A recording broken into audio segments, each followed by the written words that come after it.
Alright, hey everybody, welcome back to the channel. This is Robert Smirking Gun Reviews with another review for Friends from College Season 1 building up to Season 2. It is Episode 6. It is called Second Wedding. So full spoilers if you have not seen the episode.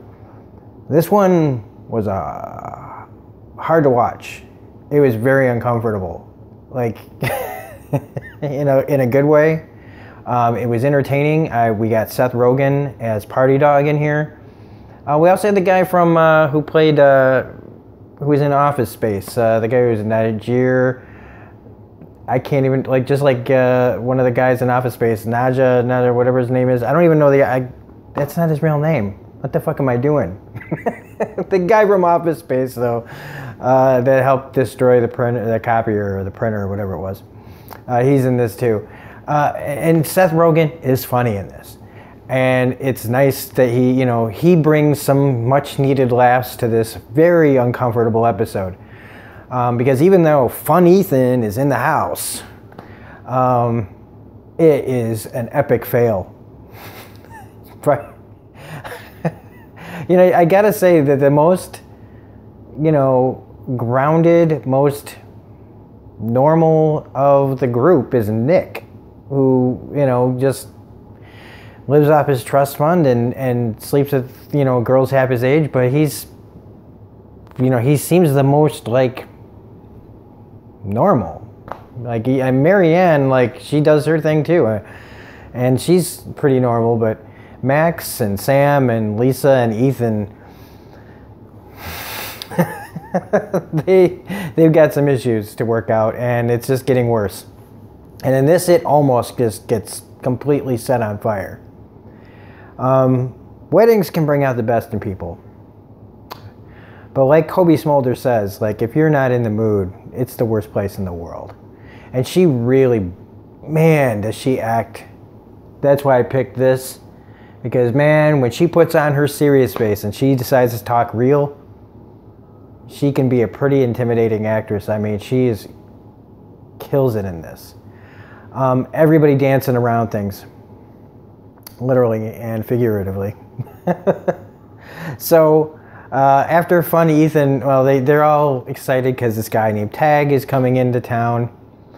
He's a friend of Marianne's, and he's coming to this wedding with them for another friend that they went to college with, who is getting married for the second time with a girl that he cheated on his wife with. So this already starts a contentious thing because of what's going on between Ethan and Sam, and what they get to hear about what Lisa's opinion on that kind of thing is. Well, this is when Fun Ethan decides to try to break the tension and get all dancy, and then let loose a complete full-on fart. Keegan-Michael Key really owns this character who is just he's the most awkward, and he's kind of and I was going to say he's almost like a Ben Stiller type character, because he just can't do anything right. He fails, he's overcompensating just about for everything. And even though his performance is really funny and tragic at the same time, and also kind of just, makes you mad because of what he's doing, you can just tell that Fun Ethan, he's gonna fuck everything up and fail miserably.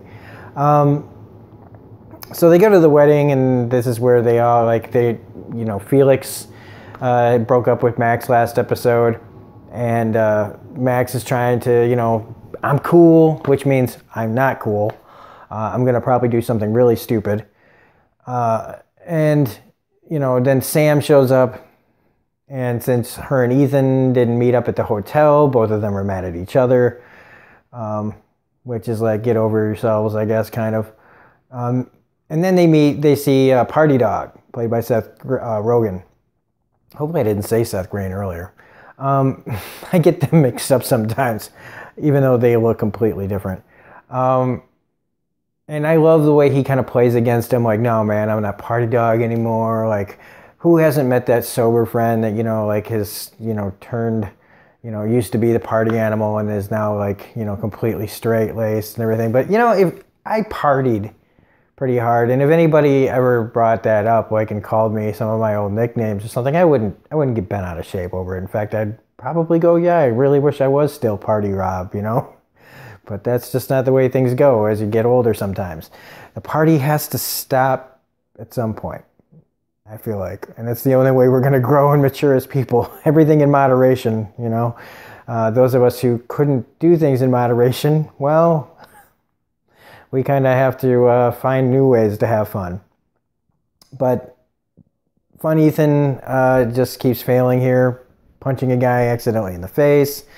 He's already showing his jealousy over the fact that Party Dog used to date very briefly Sam, and his jealousy is really obvious. And that's one of the problems I have with this episode, I guess. But pretty much my only problem with it is his obviousness. They don't do a very good job, him and Sam. Sam tries to avoid Ethan, but it's when Ethan pushes that it comes pretty obvious that something's going on. Something's going on, or was going on, or is continually going on. You got Max, who wants to give his toast, which, no, don't, but we know he's going to. We get Marianne, who did an RSVP and Shanghai's a few people out of their seats. That's the thing about this group, is they're starting to seem more and more narcissistic. As the show goes along, they're turning into milder versions of the gang from It's Always Sunny, where they're just completely, they don't give a fuck about anybody. Except for Nick. I think Nick is the most chill one. But then, Max gives his speech, which that is a train wreck that I don't know how or why people start liking it.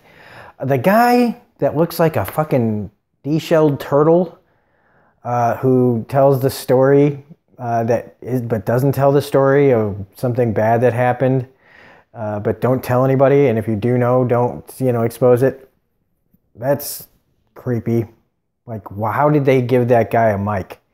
And then, Party Dog gives his speech, and Fun Ethan tries to show up Party Dog and ends up, why is he still at that wedding? Because after he's dancing around and then breaks the cube and then knocks over the fucking wedding cake. Seth Rogen's, if I didn't know any better, Seth Rogen's "fuck me" sounded like, when it happens, like, oh, fuck me. That sounded so realistic, because that's what you say. That's what you say when you see something like that. And in that exact way, why would you stay at that wedding? I would be gone. I would have been, as soon as that cake was on the ground, I'd have Speedy Gonzalez a fucking cartoon shape through the wall out of there. But no, he stays just so he can get another little speech, little scene with Party Dog that starts to turn ugly. It turns ugly earlier, almost. Like, at least they had a fun scene where after he clinks the glasses and smashes them together, they have a little joke about, guys in uniform getting laid more. Party Dog is an asshole, though. But see, Ethan's an asshole, too. And so, I guess you can't get, when you got two people competing for the same woman that they shouldn't be dating, or, I'm not going to say shouldn't. They're both in a situation where they're trying to sleep with, one wants to sleep with a married woman and the other one is already sleeping with a married woman. Those two guys probably shouldn't be talking to each other. It's going to turn ugly. And when Kobe Smulders went out for a smoke, I really thought that was it. And it kind of is. I don't know why the writer didn't just say, well, those people thought we were married because we're a man and a woman at a wedding talking to each other kind of closely. He doesn't know that we're friends. That's what I would have that's what the writer should have put in there. I don't know why they had to make it more awkward. Everything in this episode just kept getting more and more awkward, and that part right there just seemed like, I don't know, that the writer should have just thrown that in there. But I guess what they wanted was Cobie Smulders to kind of start to figure things out, because then we get this scene where they get to discuss their feelings on people being happy. And I do agree with what Sam says, that, you know, life is short and you need to go for it. I do. But she's not doing, you know, what she's saying. She's not doing what she needs. If she wants to be happy, like I said, she needs to figure her shit out and not be doing what, you know, how she's doing it. And Cobie Smulders is right about, you know, the way she feels. And so by the end of this episode, it is just, they've talked the guy Tag into, you know, he thinks they've talked him into asking Marianne to marry him, which blows up in his face, which blows up in Ethan and Lisa's face, and tells, you know, they have to move out now. So everything about this episode was an epic fail for every character, just about, because even though Max had this amazing train wreck of a speech, he's still out there calling Max and saying how much he misses him and everything.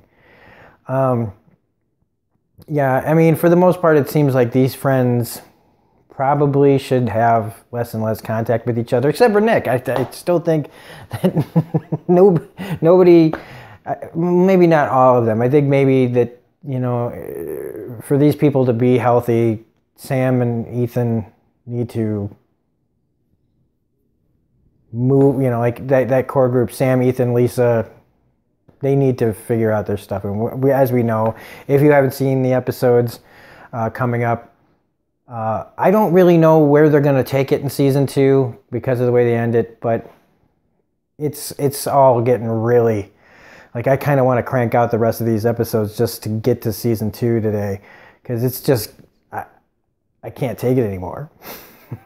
Like, somebody, you know, like, find out.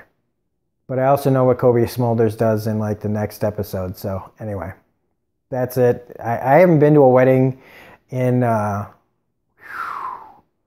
I want to say about 16 years. And that one wasn't fun either.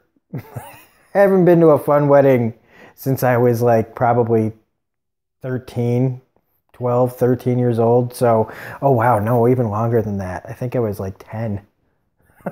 So, anyway, if you like this review, please hit the like button, comment, share, subscribe, all that rigmarole. Otherwise, this is Rob at Smirking Gun Reviews saying we will see you on the next episode of the show, and have a great night. Bye.